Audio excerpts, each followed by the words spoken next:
55:1 dice a todos los sedientos. Y después dice en un momento también dice y los que no tienen dinero, ¿no? Y yo creo que estamos cerrando el año, ¿no? Es una época donde uno recibe invitaciones para celebrarnos cierre de escuela, cierre de trabajo, amigos, familia, ¿no? Todos son momentos de alegría donde uno puede compartir, ¿no? Y a todos nos gusta, ¿no? Son muchas celebraciones. Pero uno puede recibir muchas invitaciones, pero creo que ninguna puede superar a esta invitación del Señor. Amén. Porque es por su palabra. Dice, a todos. Él está invitando a todos. No hace excepción de personas, ¿no? Porque algunos dicen, no, yo invito a aquel o invito a aquel, a este me agrada más, a este no me gusta la cara. Por acá dice a todos. No importa el credo, no importa si la parte social, no importa si tenés o no tenés, no importa si sos alto o sos bajito, si tenés pelo o no importa. A todos le invita a Dios. En esta época y siempre. Entonces vamos a reflexionar sobre esta palabra, ¿no? Donde el Señor nos invita a nosotros, a todos. Y lo primero que invita, dice a quiénes, a los sedientos, ¿no? A los sedientos, dice a todos los sedientos venid, ¿sí? A las aguas, ¿sí? Donde hay agua no hay sed. Si vos tenés agua, no vas a tener sed, ¿no? ¿Sabe que una forma de darse cuenta si uno tiene sed es porque está deshidratado, ¿no? Se secan los labios, se le seca la piel, ¿no? ¿No? Que es algo automático, rápido, ¿no? Uno dice, yo tengo sed. Uno puede tomar cualquier tipo de bebida, pero la única que sacia la sed es el agua, la que más sacia, ¿no? Entonces dice uno, qué bueno, ¿no? Porque acá dice, venid a las aguas, ¿sí? Entonces, uno cuando tiene sed, el cuerpo la avisa, ¿sí? Es biológico, es natural. Entonces, muchos de nosotros tenemos que tomar agua, tenemos que refrescarnos, más en los tiempos de calor, ¿no? Necesitamos tomar agua. No sé si muchas veces le dijo a tu madre, llévate agua por ahí congelada, ¿no? Y cuando llegue la vas a tomar. Y tomás sed, están siempre insistiendo de que tomemos líquido, ¿no? Que es muy importante. Pero saben que lo más importante es el agua para nuestro cuerpo. Uno puede estar desde 3 a 8 semanas sin comer y puede sobrevivir. Yo no sabía. Yo me paso una tarde y tengo un hambre. Una noche y digo, ¿qué pasó que no comimos? Digo, ¿no? Pero lo dice la ciencia acá, ¿no? Que uno puede estar hasta 3 o 8 semanas y el cuerpo automáticamente se pone en modo ahorro, como diríamos del celular, ¿no? Y empieza a bajar las pulsaciones, empieza a bajar el metabolismo y empieza a alimentarse de la misma grasa del cuerpo, de los músculos, de todo, y sobrevive hasta 8 semanas. Yo no sabía. Pero dice que con el agua no es igual. Si nosotros dejamos de tomar agua 2 días, ya podemos llegar a morir. 5 es lo máximo que uno puede sobrevivir. Pero hay pocos casos, ¿no? Porque dice que cuando uno no toma agua, dice que el cuerpo se envenena por dentro y empiezan a funcionar mal los órganos. Y quedan secuelas, ¿no? Entonces lo más importante es hidratarse. Lo más importante es el agua. Por algo la palabra dice, venid todos los sedientos a mí, a las aguas. Dios es el agua, ¿no? Dios es el que siempre dice, si venís a mí, no vas a tener sed jamás. Amén. Entonces, qué bueno que nosotros tenemos que entender que si tenemos a Dios, tenemos la bebida suficiente para no tener sed, para no estar desesperados, para no estar como deshidratados. La palabra de Dios dice que no vas a tener sed jamás, que vas a estar saciados con la palabra de Dios, ¿no? Entonces, me gustó, ¿no? Porque nosotros tenemos que entender que Él nos llama a que nosotros nunca perezcamos, que no quedemos deshidratados. Él nos está llamando. Todos los que tienen sed, vení a mí. Él nos va a dar agua. Yo leía una ilustración, ¿no? Que es una ilustración real que contaba un sobreviviente, ¿no? De los campos de los nazis, ¿no? Que se llama Viktor Frankl. Dice que él observó, estando también ahí adentro, que algunos sobrevivían y algunos no sobrevivían con la misma ración de alimento. Y ahí dice que algunos se sostenían por el sentido de decir, bueno, voy a salir o me sostengo en la vida por lo que me van a dar de comer. Era muy poca la comida que le daban, ¿no? Pero dice que otros sobrevivían mucho más, que trascendían, ¿no? Que llegaban a mucho tiempo más. Y él se dio cuenta que tenían algo en común, que creían en Dios, que ellos se separaban en la fe, le daban el sentido a su vida diciendo, Dios es el que me ayuda, Dios es el que me cuida, Dios es el que me va a sacar de este lugar, Dios tiene un propósito. Y ellos dice que vivían mucho más, teniendo el mismo alimento, el mismo lugar, las mismas condiciones. Aún dice que él siguió estudiando cuando salieron, que todos fueron liberados. Dice que muchos empezaron su vida de vuelta, consiguieron trabajo, formaron familia, pero dice que estaban mal interiormente, que tenían un vacío, que estaban como perturbados, ¿no? Pero dice que los que en realidad se apoyaron en Dios estaban muy bien, ¿no? Que tenían una vida como satisfecha, como que no hubiera pasado nada, ¿no? Que su vida era muy distinta, tenían una paz interior que se notaba, dice. Entonces digo, qué bueno, ¿no? Porque uno puede saciarse de pan, uno puede tomar agua, ¿no? Uno puede tener un alimento temporal que uno lo alivia, pero cuando uno no puede llenar un momento su alma, queda como vacía, su interior queda como con hambre, pero lo que Dios te da llena todo ese vacío, es mucho más profundo, llena el alma, llena el interior, ¿no? Entonces decía, qué bueno, ¿no? Porque la palabra de Dios dice en Juan 6:35, dice, Jesús les dijo, yo soy el pan de vida, el que viene a mí nunca tendrá hambre, y el que en mí cree no tendrá sed jamás. Amén. Entonces, qué bueno, ¿no? Porque nosotros podemos llenarnos en nuestra vida con alimentos, ¿sí? Con cosas materiales, con momentos, pero el único que llena todo el vacío es la presencia de Dios. Es Dios en nuestras vidas, el que complementa nuestra vida, que nos da paz y nos da quietud y gozo y esperanza. Amén. Entonces, esto es algo que nosotros tenemos que probar. Tenemos que verdaderamente darnos cuenta que lo que satisface nuestra vida es Dios. Toda la sed que nosotros podamos tener es Dios en nuestro corazón. Amén. Entonces, en Ageo 1:6, ¿sí? Ageo 1:6. Yo creo que esto es un llamado para aquellas personas, ¿no? Que luchan con su propia fuerza, que creen que van a lograr con su propia fuerza muchas cosas en la vida, que van a alcanzar todo, pero igual sienten vacíos, que por ahí logran metas, logran obtener, ¿sí? Cosas materiales, pero igual sienten un vacío, ¿sí?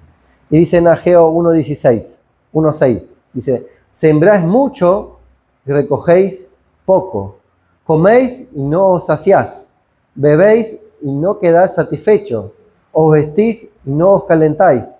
Y el que trabaja a jornal recibe su jornal en saco roto. Amén. No sé cuántos le pasó, ¿no? Que por ahí trabajaron más y más y más y parece que todo lo que entra se va. Y uno nunca tiene algo, ¿no? Como que mete la mano en el bolsillo y no encuentra nada. Es como que se hubiera caído el dinero, que se hubiera perdido en algún lado, ¿no? Y esto lo dice la palabra, dice, trabaja, recibe su jornal, y parece que se cae en saco roto, ¿no? Yo probé esa práctica o esa teoría, ¿no? Cuando yo empecé a dejarle todo en Dios, desde mis ingresos, mis salidas, mis materiales, mi casa, mi hogar, probé que era mejor administrador Dios que yo. Yo era pésimo para poder administrar, pero Dios era un buen administrador. Es sabio, es entendido, ¿no? Entonces cuando uno le empieza a entender a la palabra, ¿no? Que hay que dejar las cosas en Dios, que Él se ocupe de tu entrada, de tu salida, que Él se ocupe de tu trabajo, de tu alimento en tu mesa, de tu casa, que cuide todo, me parece que todo va mejor, ¿no? No sé si le pasó, pero póngalo en práctica. Creo que el pueblo de Israel se fue de la esclavitud y caminó por el desierto como 40 años. Y se hubieran muerto de hambre, se hubieran muerto de sed. Su ropa, ¿dónde la compraban? Sus calzados, ¿dónde la compraban? ¿Cómo hacían? Dice que todo ese tiempo Dios cuidó de ellos. Esa simple palabra es muy importante. Todos sus ingresos, cuando salieron, se multiplicaron. Y cuando llegaron, seguían teniendo lo mismo. Y toda su ropa y sus vestiduras, dice que no se rompieron, perduraron. No sé si le pasa que cuando sale de una cuenta, parece que entra en otra. Porque se le rompe una cosa, se le rompe la otra y dice, ¿pero por qué? Y le echa la culpa a Dios. ¿Por qué Dios? Dice, ¿no? Y a veces no sabe por qué. Pero debe ser porque no pone y no confía en Dios, ¿no? Cuando uno confía en Dios, todo perdura. A mí me pasaba. Terminaba hacer una cuenta, compraba, se rompía el lavarropa, se rompía el microondas, se rompían las zapatillas de los nenes, se rompía la carpeta, se rompían las mochilas, todo se rompe. Pero cuando uno empieza a confiar y dejar en Dios, Dios provee y aún mejor, y todo parece que perdura. Uno no se da cuenta, y no sé si no se dio cuenta que en este tiempo por ahí no se le rompe nada. Dice, ¿pero por qué? Porque confío en Dios, ¿no?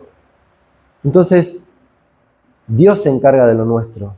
Y me gustó no porque dice que uno si siembra mucho y no recoge nada, es que hace mucho y parece que no queda nada, es lo mismo que el trabajo, ¿no? A veces no hace falta trabajar un montón para poder obtener más, ¿no?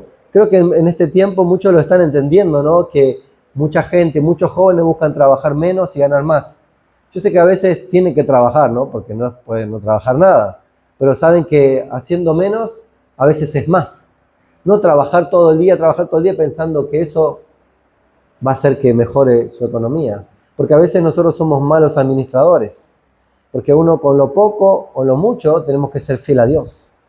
Y cuando uno es fiel a Dios dice que Él te va a poner en lo mucho. Diciendo, yo cuando tenga voy a empezar a ayudar. Yo cuando tenga voy a empezar a dar. Yo cuando tenga voy a empezar... Nunca lo vas a hacer. Cuando tengas más deuda vas a tener. Cuando tengas más compromiso vas a tener. Y menos vas a querer dar. Porque si fuiste egoísta en lo poco, en lo mucho vas a ser más egoísta. No sé si me está entendiendo, ¿no? Entonces, nosotros tenemos que lo poco hacer. No hace falta sembrar mucho.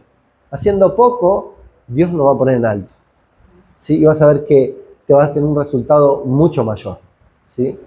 Entonces, es como también uno come y no se sacia. No sé, el argentino está acostumbrado a comer. Yo era también de comer mucho. Comía un plato y dame otro plato más. Y hasta que ya no me dolía la panza, no paraba de comer. Y eso está mal, no te estás alimentando, estás comiendo por comer, ¿no? Entonces, no te va a saciar nada y te va a hacer mal a la salud. Entonces uno tiene que saber cómo administrarse en Dios, qué es lo mejor. El Señor nos dice que nosotros tenemos que ir a las aguas, ¿sí? Nos está invitando que vayamos a las aguas, ¿sí? Y en Juan 7:37, Jesús habla sobre esto también, ¿sí? Juan 7:37 dice,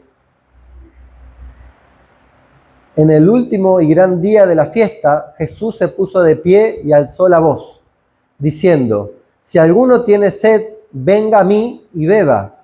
El que cree en mí, como dice la Escritura, de su interior correrán ríos de agua viva. ¿De qué? De agua viva.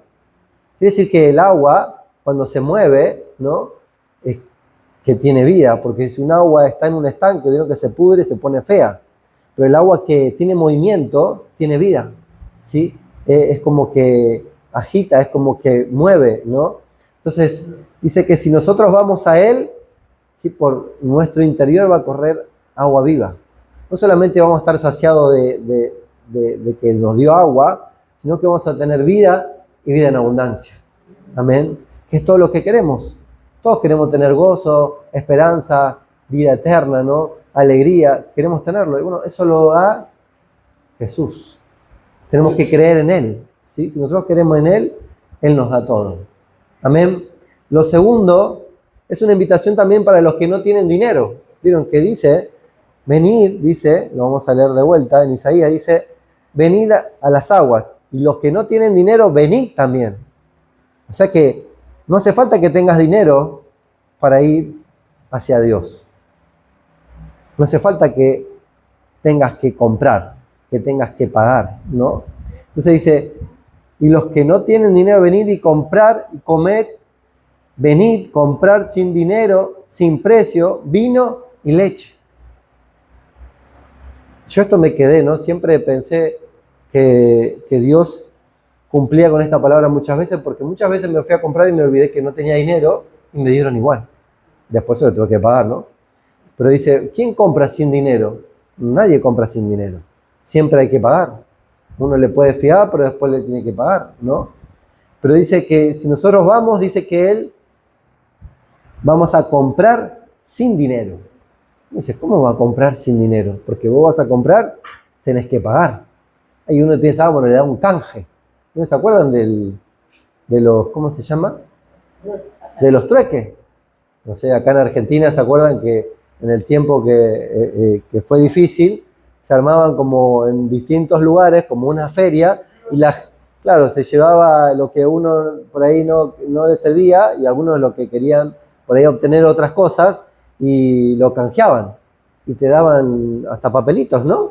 Como trueque, eran unos papelitos retuchos. Yo ahora pienso, me dieron tantos papelitos, y digo, mirá si después lo llevaba y no servían, porque eran papelitos que decían trueque y lo firmaba uno, ¿no? Eran papelitos retruchos, no sé si alguno lo vivió. Soy joven todavía, ¿no? Pero me acuerdo de eso. Y uno iba y le compraba con los trueques, no sé, una lamparita. Que había más que en la feria, era impresionante. Se podía hasta comprar un loro. Había de todo ahí, ¿no? Iba y le pedía, no sé, galletitas, alfajores, comida, milanesa, ropa. Era como mejor que en los shopping, ¿no? Uno diría. Estaba todo ahí. Y uno canjeaba. Bueno, acá dice Dios que no canjea. Dice que uno va a comprar sin dinero, sin nada. Va y lo compra. Dios dice que le va a dar, sí, pan, vino y leche. Y sin precio, y sin dinero. Yo cuando con Lili habíamos comenzado, ¿no? Que teníamos a Mira y vivíamos en la casa de mi mamá, habíamos recibido esta palabra. Dice, mirá lo que leí, mirá lo que dice. Comprar sin precio y sin dinero. Vamos a comprar la casa, decía yo. Así fue, real, ¿eh? Vamos a comprar la casa. Si dice la palabra, si dice que vamos a comprar sin precio y sin dinero, vamos a ir a comprar la casa sin precio y sin dinero. Y como loco fui a buscar una casa. No es que me quedé con el pensamiento. Empecé a ir a las inmobiliarias, ¿no? Que Lili me acompañaba y le daba vergüenza, porque me preguntaban, ¿y cómo va a pagar? No tengo plata. ¿Y lo recibo de sueldo? No, esto no sirve para nada. Porque en ese momento eran 400 pesos, 300 pesos que ganábamos por mes. No era un montón, ¿no? Yo había empezado a trabajar, tenía 20 años y era cadete.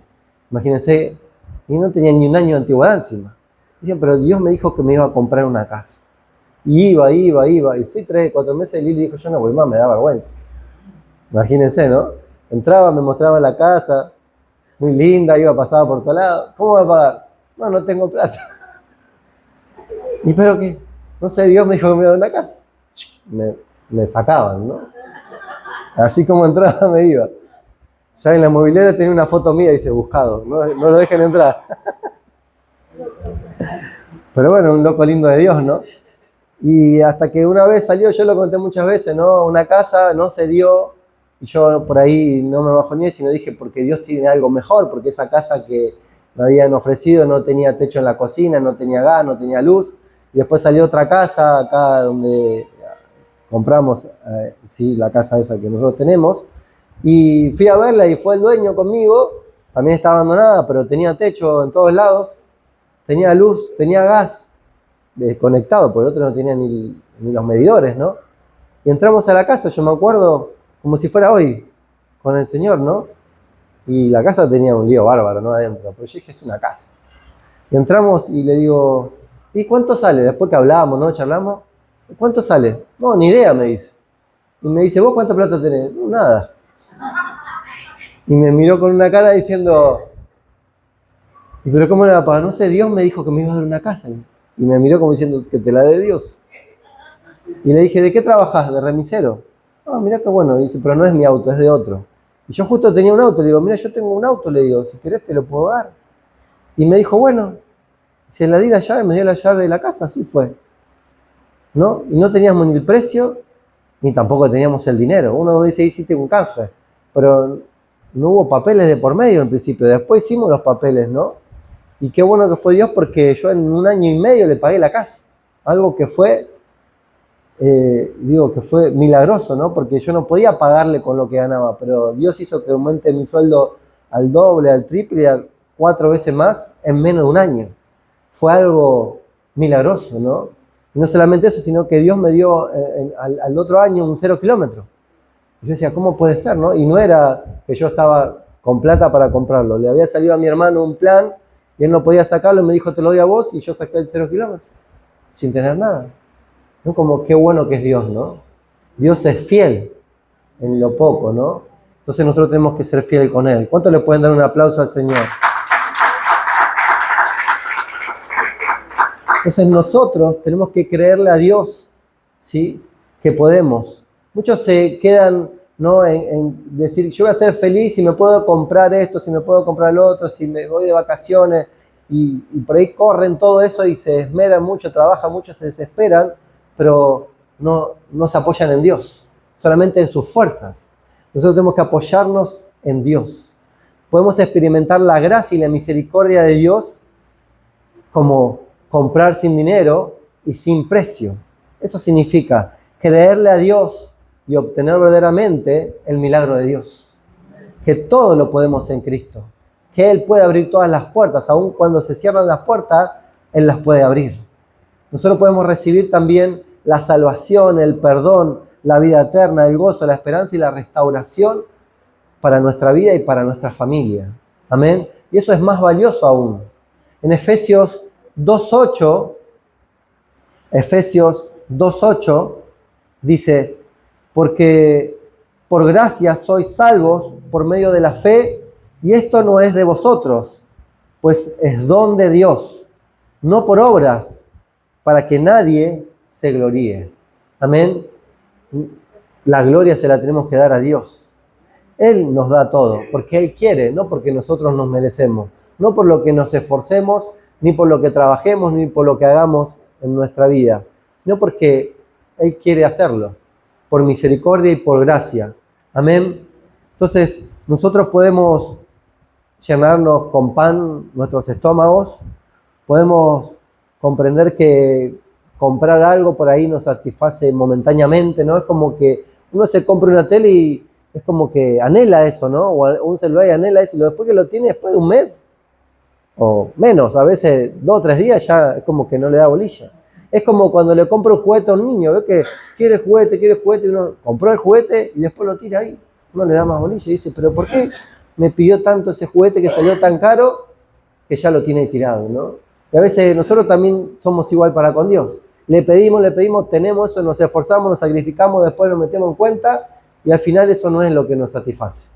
Eso no es lo que da el gozo, eso es lo que no nos da alegría.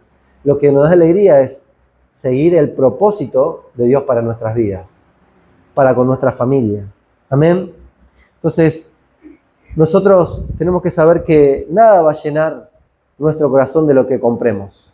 Solamente Dios. En Eclesiastés 6:7 habla sobre esto, ¿no? Que nosotros tenemos que comprender. Dice, todo el trabajo del hombre es para su boca, y con todo eso su deseo no se sacia. No hay nada que sacie en nuestra vida más que Dios. Uno puede trabajar un montón, hacer un montón, pero al final nada lo va a saciar. Entonces tenemos que comprender que la comida, ni la ropa, ni los electrodomésticos, ni un título, ni las posesiones materiales, ni nuestro mejor sueldo, ¿sí?, va a llenar el vacío que Dios puede sí llenar. Entonces nosotros tenemos que buscar a Dios. Tenemos que buscar la presencia de Dios. Tenemos que buscar esa paz que sobrepasa todo entendimiento que nosotros podemos comprender. La paz y el gozo viene de Dios. Uno puede tener mucho y estar vacío. Como decía Carlos Anaconde, ¿no?, que era un pobre rico, que por ahí tenía todo, pero no tenía nada. Entonces nosotros tenemos que buscar a Dios. En Juan 4:14 dice, Juan 4:14. Mas el que bebiera del agua que yo le daré, no tendrá sed jamás, sino que el agua que yo daré será en él una fuente de agua que salte para vida eterna. Amén. Dice que siempre habla del agua viva, el agua sí que tiene movimiento, el agua esta que da y ofrece Dios, ¿no? Para nuestra vida. Por eso dice que nosotros tenemos que ir a sus aguas, tenemos que ir a Él. Amén. Entonces tenemos que llenarnos con el agua de Dios. En el 2014, un actor que se llama Robin Williams, que muchos creo que lo conocen, ¿no? Creo que era muy famoso, ¿no? En el mundo, ¿sí? Dice que él murió con una profunda conmoción, ¿no? Dice que él tenía mucho dinero, mucho prestigio, muchos premios, muchos reconocimientos globales, mundiales, ¿no? Podía ir a cualquier lado del mundo cuando quisiera, ¿no? Podía comprar cualquier casa, podía tener tratamientos, experiencias, lujos sin límites, pero dice que sin embargo, muchos de los que estaban cerca de él, dice que él sufría internamente, como que tenía algo profundo que no lo dejaba vivir, una angustia, un dolor, una tristeza, ¿no? Y por ahí uno diría, bueno, pero tiene millones de fans, tiene millones de gente que lo siguen, ¿no? Pero eso no podía saciar su interior, no podía calmar su angustia. Por afuera parecía que estaba todo bien, pero por dentro tenía todos esos problemas, tenía ese vacío. Entonces uno diría, puede con el dinero comprar comodidades, pero no puede comprar paz. Uno puede comprar entretenimiento, pero no tiene un propósito. Uno puede comprar aplausos, pero no tiene una identidad en su alma, no tiene un descanso. Entonces, uno tiene que saber que nosotros como seres humanos fuimos creados para tener comunión con Dios. Dice que nosotros somos imagen y semejanza a Dios. Entonces tenemos que buscar de Dios. La falta de Dios genera vacío en nuestro interior. Cuanto más tenemos de Dios, más lleno estamos. Uno no puede tener una cosa, otra cosa, pero si tenemos a Dios, tenemos paz, tenemos gozo, tenemos esperanza, tenemos vida. Amén. Entonces, la palabra de Dios dice en Marcos 8:36, dice, ¿de qué le sirve al hombre ganar todo en el mundo si pierde su alma? ¿No? Uno puede tener todo y no tener nada, ¿sí? Hay mucha gente que acaudala mucho y mucho, mucho, pero cuando se va, por ahí no tiene a nadie que lo extrañe, alguien que realmente lo quiera, ¿no? Entonces lo más importante no son las cosas materiales, no es lo que podemos lograr o los objetivos que podamos tener, sino cuánto tenemos dentro de nuestro corazón. Si lo tenemos a Dios, lo tenemos todo. Podemos tener familia, podemos tener amigos, podemos tener gente que nos ame y que nosotros podemos amar. Amén. Lo tercero, o lo cuarto ya me pasé, es solamente hay una condición para aceptar la invitación al Señor, que es humildad. ¿Sí? En Isaías 55:3 dice, Isaías 55:3, lo que hoy leímos también,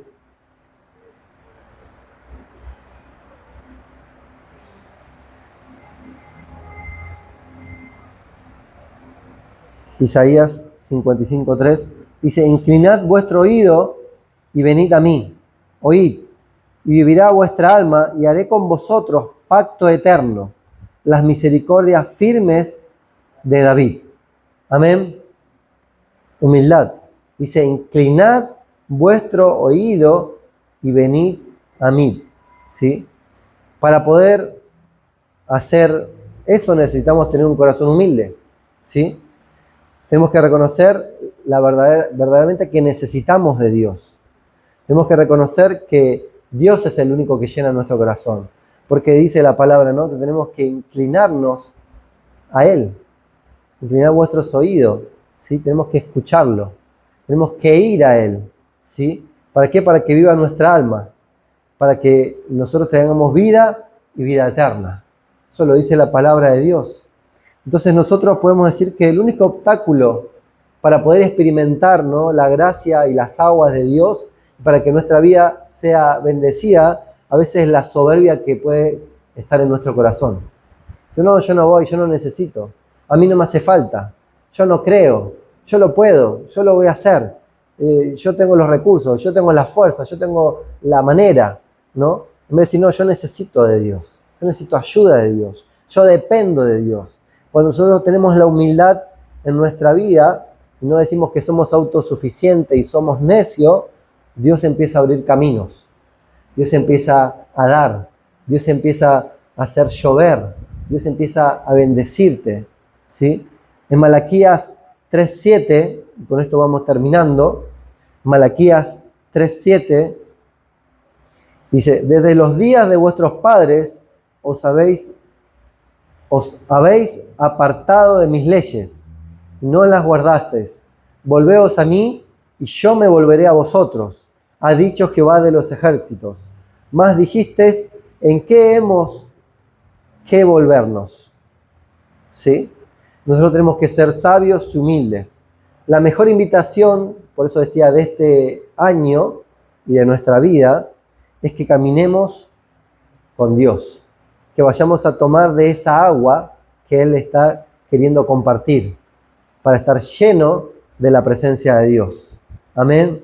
No es cuánto trabajemos, no es cuánto nos esforcemos, no es cuánto podemos llenar nuestras heladeras, no es cuántas cosas materiales consigamos, no es lo que hayamos logrado. No, todo eso, con nuestra fuerza, en algún momento, tienen un momento de emoción, pero como dice, es una emoción. No es algo que perdura en nuestras vidas. Es momentáneo. Pero lo que viene de parte de Dios llena y llena para siempre. Lo que viene de Dios siempre es eterno. Lo que viene de Dios perdura en nuestra vida. Todo lo material, todo lo que puede venir, tiene un tiempo y después deja de ser. Pero lo que viene de Dios nunca deja de ser. Siempre va a seguir. Tu palabra dice que va a estar por los siglos de los siglos. Y eso es lo que Dios nos promete a nosotros. Así que este fin de año que estamos cerrando va a tener un comienzo donde nosotros tenemos que decidir de ir a buscar de Dios siempre que estemos necesitados. Siempre que no encontramos satisfacción, busquemos de Dios. Y vamos a encontrar la fuente de agua viva. ¿Cuántos lo creen? ¿Cuántos le pueden dar un aplauso al Señor? Nos ponemos de pie, vamos a orar también.